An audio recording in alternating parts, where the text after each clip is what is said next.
कोल्हापूर दक्षिण विधानसभा मतदारसंघामध्ये भाजपचे अमल महाडिक हे विजयी झालेत। काँग्रेस नेते सतीश पाटील यांचे पुतणे ऋतुराज पाटील यांचा त्यांनी पराभव केलेला आहे आणि त्यांच्याबरोबर बातचीत केली आमचे प्रतिनिधी प्रताप नाईक यांनी।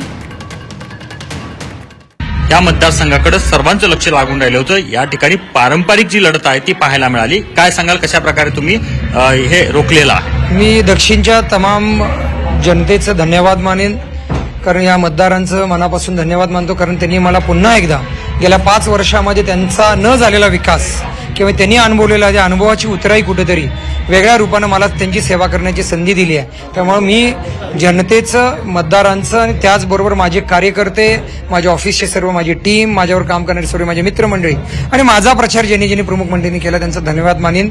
आणि मला खात्री आहे की येणाऱ्या 5 वर्षामध्ये या दक्षिण विधानसभा मतदारसंघातल्या जनतेला जे अपेक्षित विकास आहे तो नक्की केला जाईल, कारण लोकांना ज्या अशा अपेक्षा दाखवल्या होत्या त्यात सगळ्या भूलथापा होत्या, त्यातलं काही काम त्यावेळेचे आमदार करू शकले नाहीत। तर मला खात्री आहे की तुम्ही आता बघताय की त्यांनी जो कौल दिला तो व्यवस्थितच आहे। कॅमेरा मिथुनचा प्रताप नाईक, जी 24 तास, कोल्हापूर।